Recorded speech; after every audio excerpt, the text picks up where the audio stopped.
Presenter Rina Nose sedang mendapat sorotan tajam usai mengunggah video yang memparodikan dirinya yang enggan mempunyai anak atau child free. Parodi Rina dinilai telah menyakiti sebagian perempuan yang merindukan buah hati. Dari situlah Rina Nose mendapat banyak hujatan. Apa yang diparodikan Rina Nose sejalan dengan dirinya sendiri yang sampai saat ini belum berkeinginan untuk memiliki momongan. Rina Nose sendiri sudah menikah sejak tahun 2019. Lantas, apa alasan Rina Nose belum berkeinginan mempunyai anak? Kamu tuh kenapa sih nggak mau punya anak? Nah, terus kamu kenapa pengen orang lain punya anak? Ya kan orang lain mah nikah tuh pada pengen punya anak. Ada yang sampai depresi, berjuang mati-matian untuk punya anak. Kamu malah nggak mau. Terus maksudnya gue harus turut serta menderita atas keinginan orang lain? Oh, kamu mah orangnya pengen enak ya hidupnya ya? Nah, emang ada orang yang pengen susah? Lah.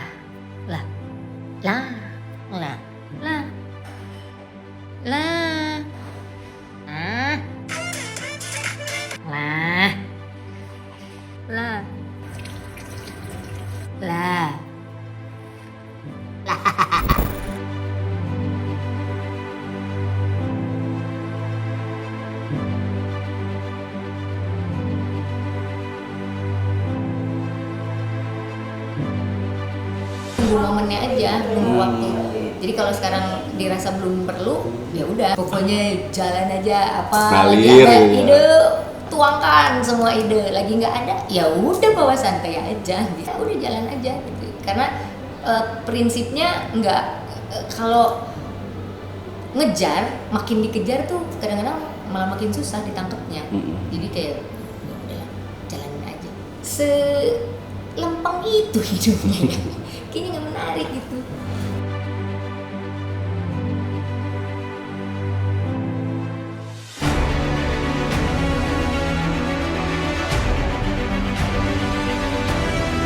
Hanya sekedar ngejar konten. Kalau salah ya salah. Bisa berlatih. Mau tahu cerita lebih dalam tentang selebriti dan public figure? Saksikan bersama saya Vista Putri pukul 18.00 hanya di Cumi. Visit di cumi-cumi.com.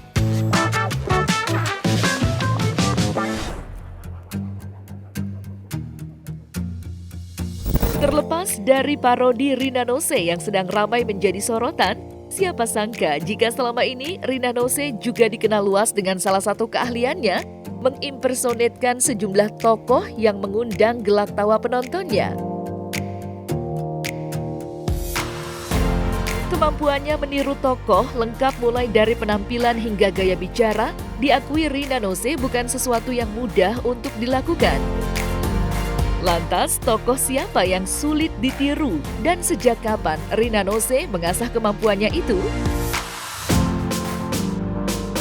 Awal impersonate nggak tahu juga sih kalau ditanya awalnya gimana, karena ini tuh kayak udah tiba-tiba terjadi aja gitu kan. Nah cuman kalau untuk orang-orang tertentu yang aku impersonate, memang kesulitannya kita kan harus riset banyak tentang tokoh-tokoh yang akan kita impersonate. Itu aja sih, sama apa ya, kesulitan untuk menemukan perintilan-perintilan dari ujung rambut sampai ujung kaki yang harus sama gitu. Semua juga susah, semua pokoknya dari awal pun semua susah itu. Cuman untuk ada karakter-karakter public figure tertentu yang ciri khasnya kuat, itu lebih mudah untuk diikuti. Tapi kalau yang ciri khasnya karakternya juga kuat tapi agak susah diikutin, itu Najwa Shihab. Karena aku kalau impersonate aku harus bahkan sampai masuk ke pola pikirnya dia gitu, cara pikirnya si tokoh yang akan aku impersonate itu, aku bahkan sampai harus masuk ke situ. Ini kira-kira mungkin nggak tokoh ini melakukan hal apa gitu, mungkin nggak nih melakukan apa gitu. Jadi kayak harus sedalam itu. Kalau untuk riset itu kan memang harus lama banget sih sebenarnya, tapi kadang-kadang juga ada yang waktunya itu mepet karena misalnya di acara program TV mereka maunya aku impersonate minggu depan, atau bahkan kadang-kadang Kak besok impersonate ini ya, besok aku gitu. Kadang-kadang suka gitu. Jadi karena aku harus nyiapin semuanya. Tapi berhubung sekarang nih udah berapa tahun aku sering impersonate, jadi beberapa atributnya aku udah punya sendiri. Kalau misalnya mau impersonate lagi aku udah punya gitu. Jadi persiapannya udah ada gitu, kayak model misalnya dari wignya atau misalnya kebiasaan style bajunya kayak gimana. Jadi beberapa di wardrobe aku tuh beberapa baju-baju dari tokoh-tokoh yang aku impersonate tuh ada semua di sana. Gitu. Jadi tinggal dipilih nanti. Misalnya aku impersonate Lisa Blackpink yang hari ini impersonate-nya mau pakai bajunya yang begini. Next lagi kalau ada impersonate lagi aku maunya looknya yang beda lagi. Jadi kadang-kadang menyesuaikan look mereka terupdate gitu. Kayak misalnya Agnes Mo, dari mulai Agnes Mo yang aku pakai rambut pendek dengan jaket-jaketnya yang gombrong sampai yang sekarang rambutnya udah sebau gitu-gitu tuh aku harus update. Ini ganggu menurut kamu? Menurut aku Semua gong sih. yang mana ya?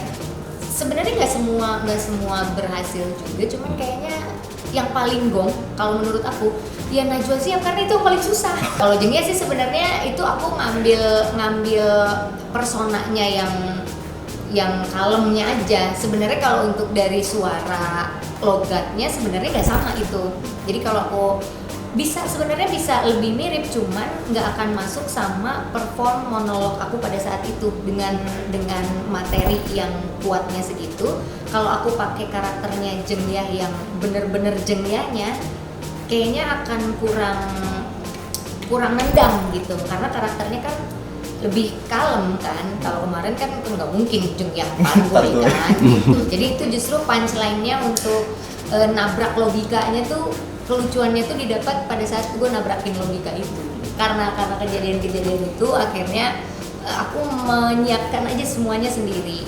Dan aku suka berpesan sama tim kreatif, kalau nggak ada persiapan jangan minta aku impersonate, karena itu persiapannya butuh waktu yang cukup lama.